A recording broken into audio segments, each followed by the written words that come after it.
Halo semuanya, welcome back to my YouTube channel. Oke, kali ini kita lanjut lagi ya untuk part yang ketiga, untuk soal dan pembahasan kimia kelas 12. Ini untuk persiapan ujian semester satunya ya. Oke, yang part 1 dan part 2-nya bisa dicek di video sebelumnya, itu udah kita post. Jadi udah di post ya, ini yang ketiganya nih, yang terakhir, karena setiap partnya itu dia ada 10 soal. Oke, kita mulai untuk soal yang pertama. Pernyataan tentang laju reaksi A ditambah 2B menjadi 2C tambah 2D, yang benar yang mana? Oke, yang perlu nih konsepnya dulu ya, yang perlu ditekanin, jadi harus diingat nih, ini kan ada tanda reaksi nih, tanda panah ya, jadi kita harus tahu dulu nih, apa gitu ya bedanya. Kalau yang posisi sebelah kiri ini nih, ini yang namanya reaktan. Oke, sedangkan yang ini namanya produk atau ini hasil, kayak gitu. Kalau kita mau buat sesuatu misalnya makanan ya, oke lah kita anggap dia cake, kayak gitu. Pasti kita butuh bahan dong, ya kan? Bahan yang dimaksud di sini kalau dalam reaksi kimia itu yang namanya reaktan. Oke, sedangkan cake yang sudah jadi itu yang untuk jadi hasilnya. Oke, di awal bahan itu kan ada nih lengkap semuanya. Oke, itu kita proses dan lama-kelamaan terjadi reaksi atau terjadi proses memasak atau gimana gitu, ya kan, proses pembuatan cake-nya. Terus nanti akan terbentuk cake-nya, ya kan. Dari proses itu lama-kelamaan kan bahannya habis ya.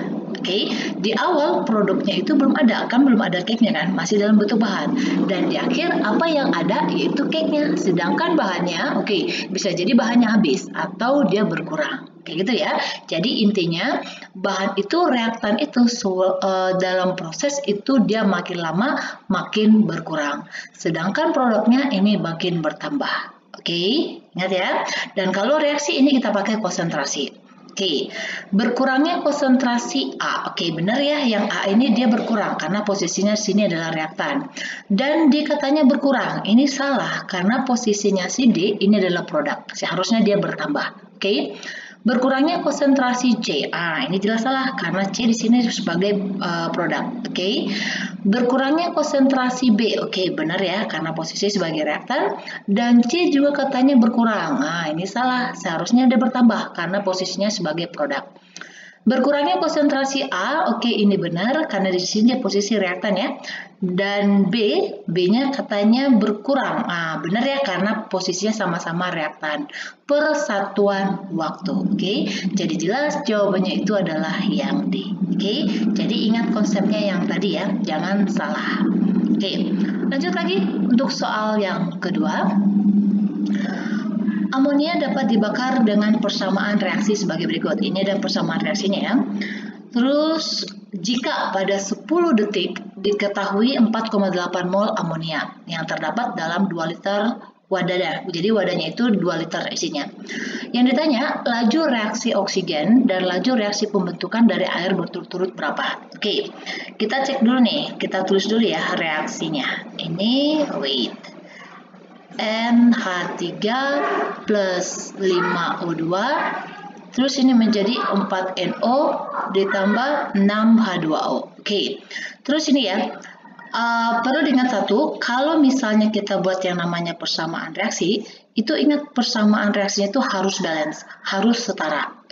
Jadi kalau dalam perhitungan kimia, koefisien itu angka yang di depan ini ya, itu sangat penting dalam perhitungan kimia. Jadi kalau salah satu dari yang 4 ini nih kita tahu, yang lainnya bisa cari, yaitu dengan menggunakan perbandingan koefisiennya. Kayak gitu ya. Ini kita cek secara sekilas apakah dia udah balance atau enggak. Di sini hanya ada 4 ya. Di kanan ada 4. Berarti udah sama. Hanya di sini 3 kali 4 itu 12, di sini 6 kali 2 12. Berarti udah sama ya. Terus di sini O-nya ini 5 kali 2 ini 10, ini di sini 4, di sini 6. Udah balance ya. Berarti udah balance. Sekarang kita mau cari. Apa yang harus dicari? Karena yang ditanya itu adalah laju reaksi, berarti kita harus cari dulu dong laju reaksi dari amonia. Ya kan? Karena cuma amonia yang udah diketahui nih. Cek nih, yang diketahui dari amonia apa aja sih? Gitu ya. Jadi yang diketahui ini ada molnya. Terus ada volumenya. Ingat lagi stoikiometri di kelas 10. Kalau ada mol, ada volume, berarti kita bisa cari yaitu konsentrasi. Ya, ingat ya rumusnya ya.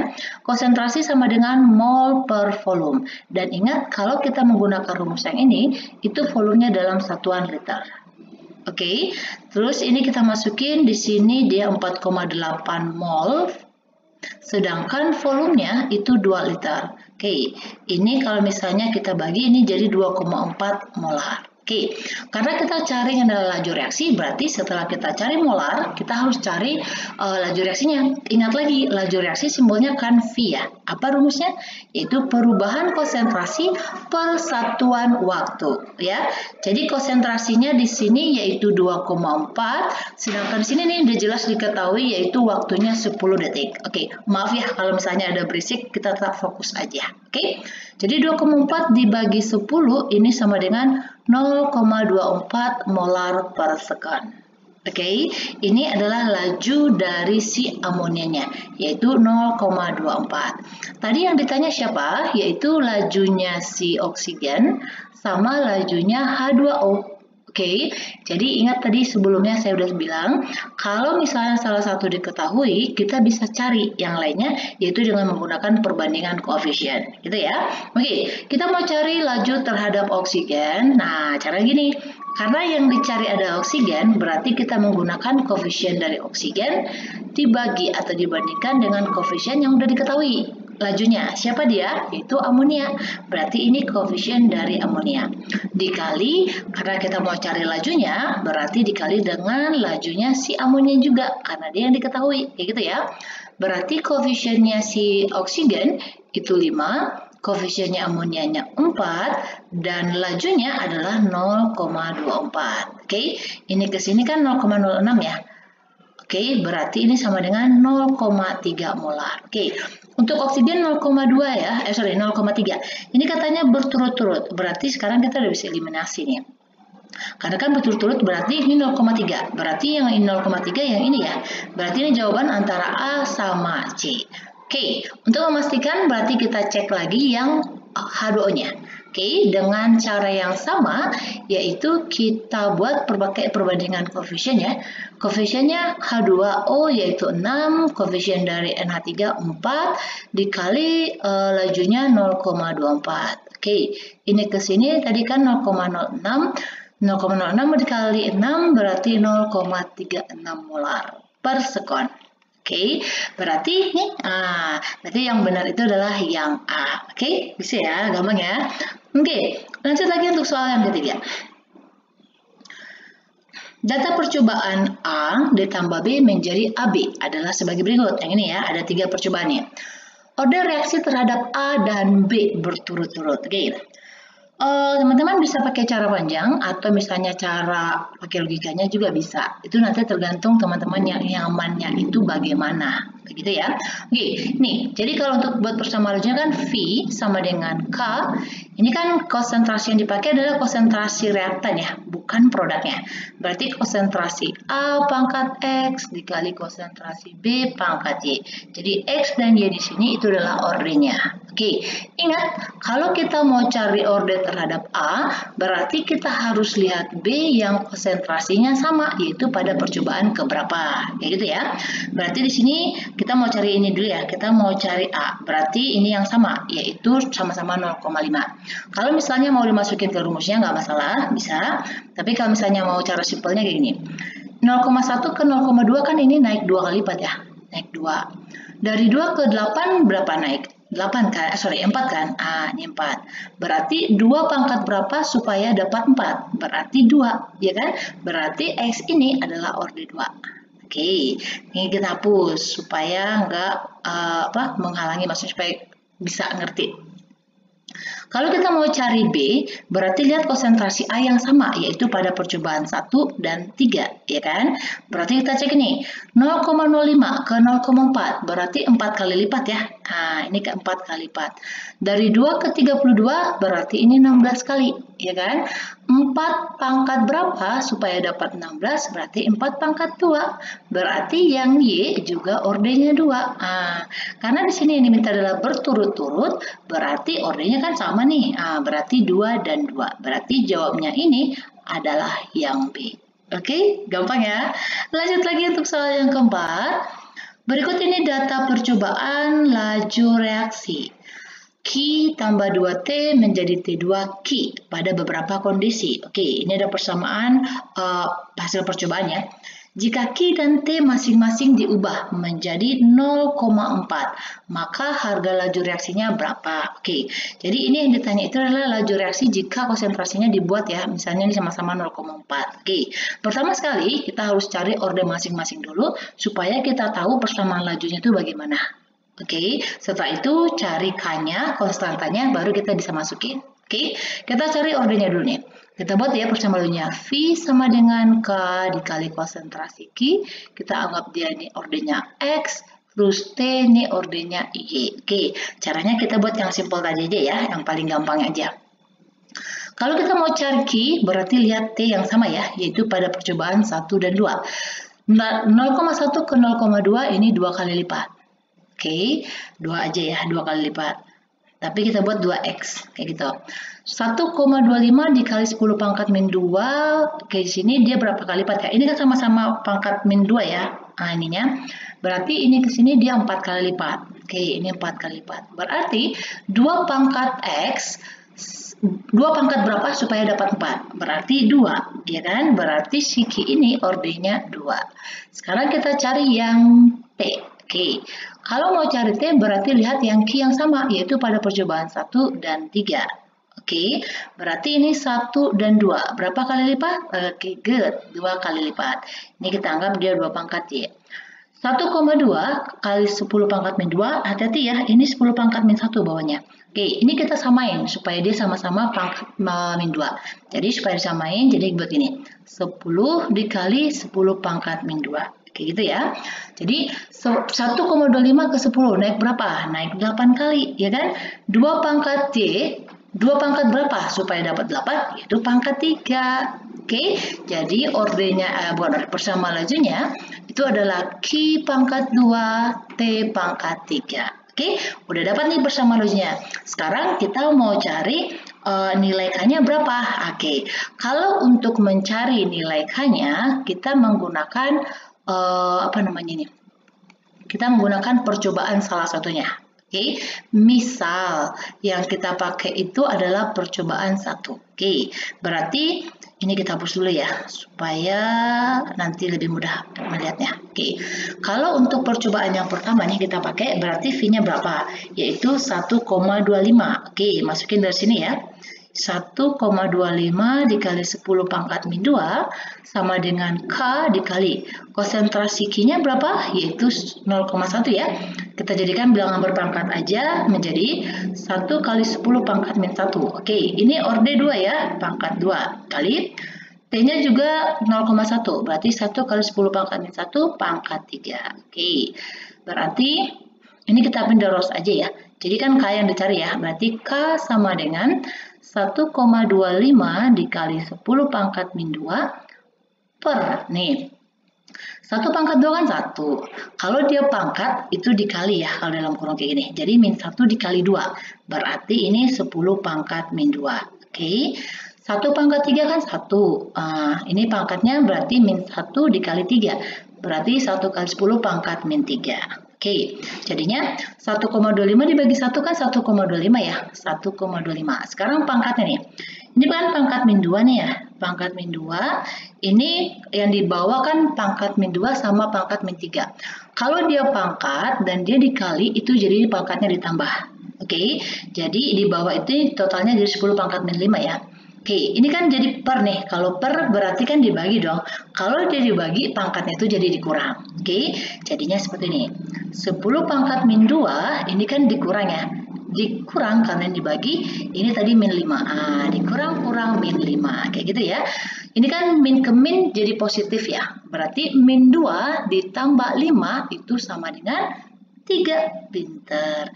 1,25 dikali 10 pangkat 3. Oke, ini pangkat 3 ya, nggak min lagi. Ini nilai K-nya. Oke, kita udah dapat persamaan laju, kita udah dapat nilai K. Sekarang kita bisa cari nih yang ditanya, ya kan? Dengan mengganti nilai konsentrasinya, yaitu ini katanya sama-sama dibuat 0,4. Oke, berarti V yang dicari ya. V V sama dengan K-nya udah dapat nih, kita masukin nilainya. 1,25 dikali 10 pangkat 3, hati-hati ya, ini pangkat 3, bukan min 3 lagi. Dikali, ini kan 0,4 ya, kita jadikan bilangan berpangkat aja, yaitu 4 dikali 10 pangkat min 1. Oke, ini kan 1 di belakang koma ya, makanya 10 pangkat min 1. Ini ordi 2, oke, sama ini konsentrasinya, ini pangkat 3. Oke, sama dengan 1,25 dikali 10 pangkat 3 dikali 4 kuadrat kan 16 ya. Nah, ini min 1 dikali 2, berarti 10 pangkat min 2. Dikali 4 pangkat 3, berarti kan 4 kali 4 kali 4, ya kan? Berarti sama dengan 64. Ini min 1 kali 3, berarti 10 pangkat min 3. Oke, nih, tadi kan kalau dia pangkat, kalau dikali berarti tambah ya. Ini 10 pangkat 3, ini min 3, berarti coret dong. Ya kan 0, ya kan? Berarti ini kita tinggal kali lagi, sehingga nanti ini kalau udah dikali hasilnya jadi seperti ini. 1280 dikali 10 pangkat min 2. Di sini kan nggak ada pangkat ya. Oke, kita hilangin nih. Ini kan min 2, berarti maju ke depan. 1, 2, berarti ini sama dengan 12,8. Berarti jawabnya adalah yang E. Oke, gimana? Gampang bukan? Oke, jadi ya, ikuti step-step yang tadi ya. Oke, lanjut untuk soal yang kelima. Setiap reaksi itu mengalami peningkatan 20, ya, peningkatan 20. Jadi katanya nih setiap peningkatan 20, laju reaksinya itu akan meningkat 3 kali lipat. Jika suatu reaksi pada suhu 30, oke, ini 30 pada suhu 30, ini lajunya 6 kali 10 pangkat min 2. Yang ditanya, berapa lajunya pada saat 70 derajat Celcius? Oke, ini kita bisa kerjain dengan dua cara ya. Oke, kita pakai cara yang pertama, yaitu dengan pakai rumus. Yang kedua, nanti bisa pakai logika. Oke, jadi terserah teman-teman yang nyamannya itu pakainya yang mana. Kalau pakai rumus, oke, jadi ini kan yang ditanya berarti laju akhir dong. Kalau misalnya kita ibaratkan, karena kan nanti laju awalnya adalah pada saat suhu 30. Berarti VA akhir ya, itu sama dengan V0, berarti laju awal, dikali A pangkat T2 dikurang T1 per T. Oke, nih. V0 di sini itu adalah laju awal pada suhu yang pertama ya, yaitu 6 dikali 10 pangkat min 2. A di sini itu adalah dia naiknya itu berapa kali lipat. Oke, jadi setiap kenaikan 20 tadi yang ini, itu katanya lajunya itu naik 3 kali lipat. Itu yang dimaksud dengan A. Oke, ini 3. T2 di sini itu adalah suhu akhir, berarti yang ditanya ya 70. Berarti 70 dikurang suhu awalnya yang ini, yang tadi yang memiliki laju. Oke, per 30. Sedangkan T yang di sini itu adalah ini, setiap peningkatan 20 kayak gitu. Oke, ini. Nah, berarti ini 6 kali 10 pangkat min 2 dikali 3. 70 kurang 30 kan 40. 40 dibagi 20 itu 2, ya kan? Berarti ini 6 kali 10 pangkat min 2 dikali 9. 6 kali 9 kan 54 ya. Berarti 54 kali 10 pangkat min 2. Di sini nggak ada nih. Oke. Nah, ini majuin nolnya 1 ke depan. Jadi 5,4 dikali 10 pangkat min 1. Jadi jawabnya adalah yang E. Oke. Logikanya gini. Ini kan katanya setiap kenaikan 20. Ini awalnya adalah 30. Berarti ini suhu pertama 30 derajat Celcius. Dan pada saat 30 derajat Celcius, lajunya adalah 6 kali 10 pangkat min 2. Oke. Kenaikan 20, berarti ditambah 20. Berarti jadinya 50 derajat Celcius dong. Ya kan? Katanya kenaikannya itu 3 kali lipat dari yang awal. Berarti 6 dikali 3, oke, berarti ini lajunya yaitu 18 kali 10 pangkat min 2. Oke, pada saat 50 derajat Celcius. Yang diminta adalah pada saat 70. Oke, naik lagi 20 lagi. Berarti 50 tambah 20 70 dong, ya kan? Dan ini juga dikali 3. Sehingga 3 kali 18 kan itu 54 ya. 54 kali 10 pangkat min 2. Oke, berarti sama, gitu ya. Jadi nanti kalau teman-teman lupa rumus, bisa nih pakai logikanya. Pokoknya yang senyamannya aja, yang paling gampang menurut teman-teman seperti yang mana. Oke, itu ya. Oke, lanjut untuk soal yang kelima. Perhatikan grafik reaksi. Oke, ini ada reaksi pembakaran ya, pembakaran dari alkohol. Oke, ini grafiknya. Yang ditanya adalah simpulan yang tidak tepat. Berarti ini yang ditanya itu yang salah ya. Yang berkaitan dengan grafik. Oke, perlu diingat ini berhubungan dengan adanya katalis. Oke, dan di sini ada EA. Oke, ingat ya, EA itu adalah energi aktivasi atau energi minimum. Oke, minimum yang diperlukan untuk terjadinya reaksi, untuk terjadi suatu reaksi, untuk terjadi suatu reaksi. Oke, jadi di sini ada peran katalisnya. Oke, kita cek nih yang mana yang salah. Grafik 2 menunjukkan penambahan katalisator. Oke, ini di awal ya, ini di awal. Setelah dia 2 berarti turun dong. Oke, kalau dia turun berarti ada pengaruh katalis. Benar sekali. Karena ingat, katalis itu dia gunanya adalah mempercepat reaksi. Oke, hati-hati ya. Si katalis itu cuma mempercepat terjadinya reaksi dan tidak mempengaruhi jumlah yang dihasilkan. Oke, bagaimana caranya dia mempercepat laju reaksinya? Yaitu dengan cara menurunkan. Oke, dengan menurunkan energi aktivasi yang ini. Misal nih, sebelum adanya katalis itu energi yang diperlukan misalnya 100 kJ. Tetapi dengan adanya katalis itu bakalan diturunin sehingga misalnya nanti akan turun menjadi 50. Oke, gitu ya. Oke. EA2 berarti yang ini ya. EA2 turun karena adanya penambahan katalis. Benar ya. Jadi yang EA1 ini itu adalah EA, jadi energi yang diperlukan untuk terjadinya reaksi pada grafik yang pertama ini. Gitu ya. Entalpi awal lebih besar daripada entalpi akhir. Kita cek dulu. Kita tahu dari mana? Lihat nih di awal. Oke, kita anggap di sini 0 ya, anggap 0. Berarti ini kan makin ke atas makin naik dong, ya kan? Berarti posisi di awalnya di sini. Ini reaktan. Oke, sedangkan terjadi reaksi malah turun. Ini yang produknya. Oke, nih entalpi awal lebih besar, berarti benar dong. Jadi reaktannya itu lebih besar daripada entalpi akhir. Nah, ini dia turun. Ini juga benar, ya kan?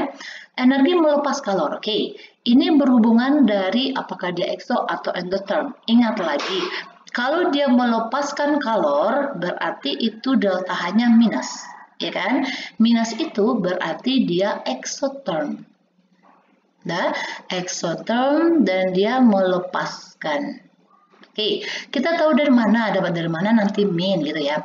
Jadi, kan ingat ya, delta H itu diperoleh dari produk dikurang reaktan. Ya jelas lah ini dapatnya min, ya kan? Kenapa?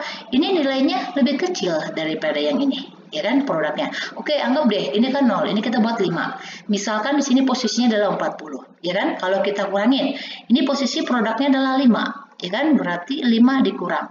Reaktannya di sini dia 40. 5 kurang 40 berapa? Minus 35 dong, ya kan? Minus berarti dia exotherm, melepaskan kalor. Berarti yang D juga benar. Katalis mempercepat laju karena meningkatkan tumbukan efektif. No, ini bukan fungsi dari katalis. Jadi jelas ya, jawabnya itu adalah yang E. Oke, lanjut lagi untuk soal yang ke-7. Perhatikan reaksi kimia berikut ini. Order reaksi A dan B dinyatakan dalam grafik. Oke, ini order A, ini ordernya B. Oke, berdasarkan grafik di atas, I'm sorry, ini ada yang ketinggalan. Yang ditanya ini adalah total. Oke, yang ditanya adalah order reaksi total. Berarti ini kita tambahin. Oke, ini sih gampang ya, tetapi ada syaratnya. Teman-teman semuanya harus tahu nih, kalau dia gambarnya seperti ini order berapa? Seperti ini, order berapa? Begitu ya. Oke, ini lihat ya, ini kan konsentrasi nih, yang horizontalnya. Sedangkan yang vertikalnya itu adalah lajunya. Perhatikan ini dalam vertikal lajunya itu tetap, walaupun konsentrasinya dinaikkan. Jadi nggak ada pengaruh gitu. Kalau dia nggak ada pengaruh konsentrasinya, berarti ini order 0. Oke, sedangkan kalau yang B ini itu lajunya sama naiknya dengan konsentrasinya. Jadi kalau misalnya dinaikkan 2 kali lipat, ini juga naik 2 kali lipat lajunya ya. Kalau konsentrasinya naikkan 4 kali lipat, lajunya juga 4 kali lipat. Berarti ini berbanding lurus. Kalau dia berbanding lurus, berarti ini order 1. Oke, berarti kita udah tahu nih dia order berapa, tinggal jumlahin aja. 0 tambah 1 kan 1. Ya udah dapat nih order totalnya yaitu 1. Oke, gitu ya. Oke, lanjut lagi untuk soal yang ke-8. Dampak dari pembakaran yang digunakan oleh manusia sangat berbahaya. Oke, kita tahu semua itu. Hal apa yang dilakukan untuk mengurangi dampak tersebut? Kecuali, tidak membakar sampah plastik, ini benar sekali. Jadi, sampah plastik itu sebenarnya nggak boleh dibakar ya. Kenapa? Karena pada saat kita membakar sampah plastik, itu gas yang dilepaskan itu pada saat pembakaran itu sangat berbahaya. Dan itu kalau misalnya kehirup itu bakalan bisa mengganggu pernafasan dan itu bisa mengakibatkan polusi. Jadi itu nggak bisa. Berarti ini benar. Katakan tanya adalah yang kecuali. Menggunakan konverter katalitik pada knalpot kendaraan ini benar. Jadi sebenarnya gini. Pada saat kendaraan itu keluar dari pabriknya, itu sebenarnya di dalam knalpotnya ada konverter katalitiknya. Gunanya untuk apa? Yaitu yang pertama untuk jadi supaya hasil pembakaran itu dia masih disaring, yaitu hasil reaksinya. Jadi nggak langsung kebuang ke udara, bisa mengakibatkan yang namanya polusi kayak gitu. Enggak.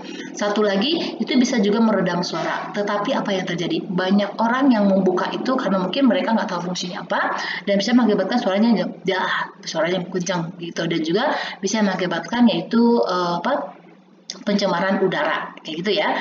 Terus yang ketiga, menggunakan bahan bakar bernilai tinggi. Oktan tinggi, ini juga oktan rendah. Ini kalau dia oktan tinggi, ini berarti kualitasnya itu bagus. Kualitasnya itu bagus. Sedangkan yang rendah itu berarti kualitasnya rendah. Jadi baiknya itu kita menggunakan yang oktannya itu tinggi.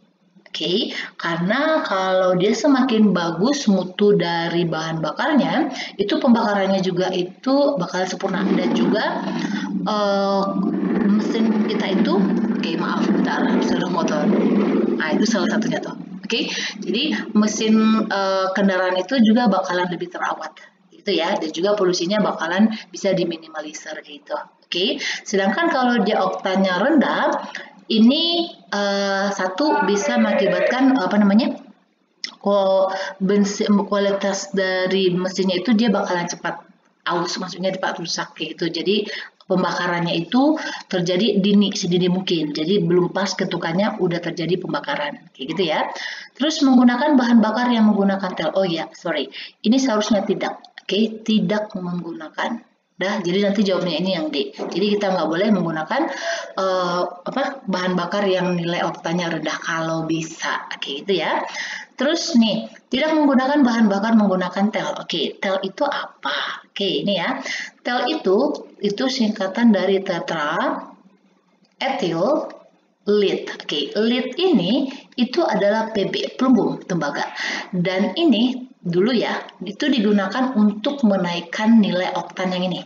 Jadi di minyak bumi itu diperoleh bahan bakar itu oktannya nggak langsung tinggi ya, masih rendah. Tetapi dikasih bahan tambahan supaya oktannya itu tinggi. Dulu dipakai ini. Ternyata ini berakibat buruk, yaitu menghasilkan timbal sebagai hasil sampingannya. Dan ini bisa mengakibatkan hal fatal. Jadi kalau misalnya di udara banyak, itu bisa mengakibatkan pencemaran. Dan juga misalnya kalau misalnya kehirup, itu bisa mengganggu pernafasan juga. Gitu ya. Jadi ini nggak dipakai lagi sekarang. Jadi ini jawabnya yang D ya. Lanjut untuk soal nomor 9. Di dalam kalorimeter bom, ini jelas ya, di sini katanya adalah kalorimeter bom. Direaksikan 0,44 gas propana, diketahui rumus kimianya, dan oksigen berlebih, sehingga terjadi reaksinya, ini juga diketahui. Ternyata terjadi kenaikan suhu. Kenaikan suhu ini berarti delta T ya. Jika kapasitas kalor itu C besar, massa air dalam kalorimeternya 500 gram, dan kalor jenis air ini C kecil ya. Tentukan kalor pembakaran. Nah, ini hati-hati ya. Di sini kan udah jelas dimaksudnya itu adalah kalorimeter bom. Jadi untuk menghitung kalorimeter bomnya itu kita nggak bisa mengabaikan kalorimeternya. Gitu ya. Tetapi kalau misalnya di soal dikasih tahu dianggap kalorimeternya itu misalnya diabaikan atau sama kayak gitu, itu berarti kita nggak usah perhitungkan. Tetapi di sini jelas diketahui juga kapasitas kalornya, dan ini juga kalorimeter bom, berarti kita harus hitung. Jadi untuk menghitung Q-nya ini ya, Q total yang ada dalam kalorimeter bom ini itu dengan cara key system, ditambah dengan key calorimeternya. Nah sekarang kita cari dulu nih rumus apa untuk key systemnya. Jadi key system itu rumusnya ini yang kecamat ya, yaitu M dikali C kali delta T. M di sini adalah massa air, C di sini juga kalor jenis air. Massa airnya tadi di sini 500 gram. Kalor jenisnya 4,2 ya, 4,2 Joule gram Celcius dikali delta T-nya diketahui juga 2 derajat Celcius. Celcius coret, gram juga coret. Ini kalau misalnya kita hitung jadinya 4200 Joule. Karena ini satunya kilojoule, berarti kita harus konversi ke kilojoule, yaitu tinggal dibagi 1000 aja ya. Jadinya 4,2 kilojoule. Ini key system. Kita mau cari key calor. Nah, key calorimeternya ya.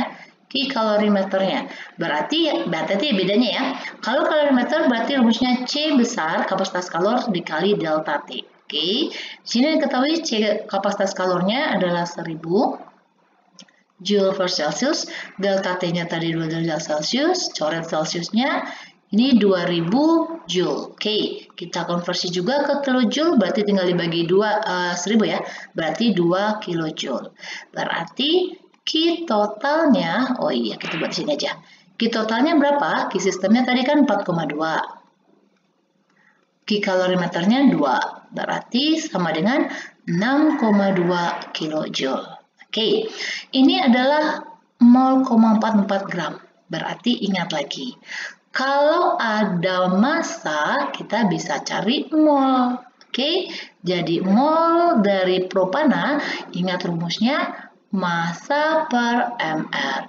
Ini massanya udah diketahui 0,44 gram, sedangkan mr-nya bisa hitung ya, karena kan di sini airnya udah diketahui, itu nilainya 44. Berarti ini dibagi 0,01 mol.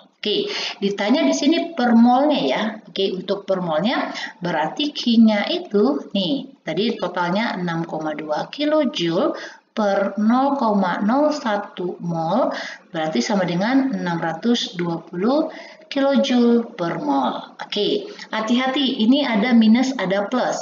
Cek nih. Ini kan pembakarannya. Dan ingat kalau pembakaran, semua reaksi pembakaran itu adalah reaksi eksoterm. Jadi pembakaran itu adalah eksoterm. Kalau dia eksoterm berarti delta H-nya minus. Berarti ini sama dengan minus 620 kilojoule per mol. Berarti jawabnya adalah yang C. Bisa? Nanti hati-hati ya, lihat stepnya dan bisa bedain. Lanjut lagi untuk soal yang terakhir. Pembakaran bahan bakar yang tidak sempurna menghasilkan gas yang dapat meracuni hemoglobin. Gas apakah itu? Jadi ini hubungannya ada dengan pembakaran tidak sempurna ya. Ingat lagi, kalau di pembakaran tidak sempurna, apa hasilnya? Good. CO ditambah H2O. Kalau yang udah nonton di part yang pertama, ya, ini pasti udah tahu nih hasilnya yang mana, ya. Jadi ini kan dia ada CO ya, karbon monoksida. CO ini yang dimaksud dari soal ini. Jadi kan sebenarnya Hb ya, hemoglobin yang ada dalam tubuh kita itu bereaksinya dengan oksigen, ya kan? Jadinya ini. Ini yang disalurkan ke seluruh dalam tubuh kita, darah. Tetapi karena ada karbon monoksida yang terdapat dari hasil pembakaran tidak sempurna, dan kalau itu banyak, jadi dia nanti akan menyerang posisinya oksigen. Jadi nanti yang terjadi reaksi itu adalah Hb-nya direaksikan dengan CO. Jadinya HbCO. Dan ini bahaya. Kalau yang ini yang terdapat di dalam tubuh kita banyak, ini kita bisa pingsan. Atau kalau dia banyak banget, itu bisa terjadi hal yang fatal. Kayak gitu ya. Demikian dulu untuk, ini jawabnya berarti yang B ya. Demikian dulu untuk pembahasan kita untuk soal kimia kelas 11. Ini untuk yang persiapan untuk semester satunya ya. Semoga adik-adik semuanya, teman-teman semuanya bisa kebantu dengan yang ini. Nanti untuk ujiannya itu bisa mendapatkan nilai yang bagus, kayak gitu ya. Dan satu lagi, kalau misalnya adik-adik semuanya masih lupa atau misalnya ada kendala tentang stoikiometri, tentang kesetimbangan, laju reaksi, nanti cek aja di video-video sebelumnya atau lebih gampangnya cek di playlistnya. Itu udah lengkap semuanya. Terdapat banyak soal, penjelasan, dan semuanya komplit. Oke, dan demikian dulu. Please jangan lupa subscribe, di-share, dan di-like juga ya. Terima kasih.